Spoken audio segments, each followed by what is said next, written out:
সন্ধ্যার নাস্তায় যদি গরম গরম সিঙ্গারা আর এরকম একটা চাটনি বা সস হয় তাহলে কিন্তু ব্যাপারটা বেশ জমে যায়। আসসালামু আলাইকুম, ওয়েলকাম টু মাই হেসেল হেসেল ঠেলো। তো সিঙ্গারা বানানোর জন্য প্রথমে সিঙ্গারার ডোটা করে নিতে হবে।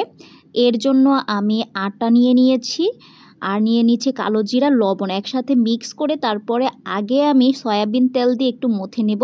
যখন এরকমের দলা দলা হবে তখন আমি ঠান্ডা পানি দিয়ে এটা মেখে নেব।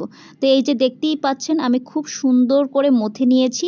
মথাটা হলে তারপর আরেকটু তেল দিয়ে মেখে তারপরে রেখে দিব রেস্টে। তারপরে সিঙ্গারার ভিতরের পুরটা বানাবো। এর জন্য আমার ফ্রিজে কলিজার গিলা ছিল, তো আমি সেইগুলো নিয়ে নিয়েছি, মানে ফাঁকিবাজি বুদ্ধি এগুলা। তারপরে তো কেটে নিলাম, আলু নিয়ে নিয়েছি আর ডাবলি ডাল আমার সিদ্ধ করা ছিল সেটাও নিয়ে নিয়েছি, কাঁচামরিচ নিয়ে নিয়েছি আর দিয়ে দিলাম পেঁয়াজ রসুন বাটা আর দিয়ে দিলাম সরিষার তেল। তো এগুলো একটু ফ্রাই করে নিতে হবে, মানে নর্মাল প্রসেসই রান্না আমরা যেভাবে রান্না করি।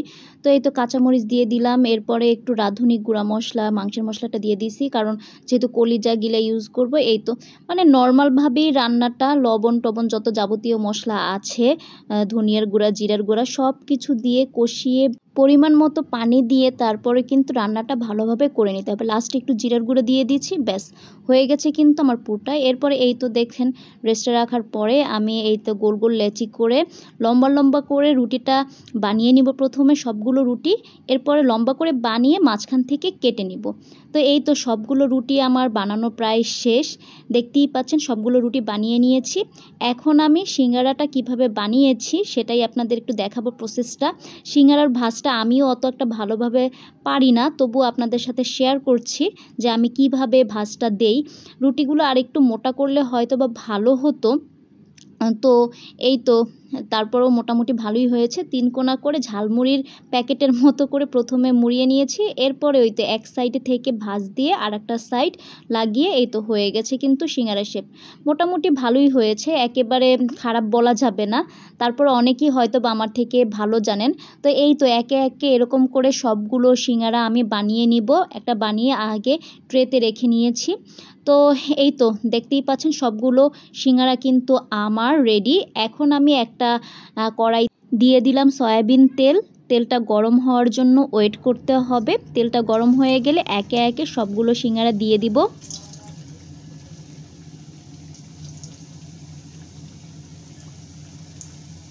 তো দেখতেই পাচ্ছেন আমার কড়াইতে যে কয়টা সিঙ্গারা মানে এঁটেছে সে কয়টা সিঙ্গারাই আমি দিয়ে দিয়েছি। এরপর উল্টিয়ে পাল্টিয়ে সবগুলো সিঙ্গারা জাস্ট যতটুকু ভাজা প্রয়োজন সেই পরিমাণে ভেজে নিব।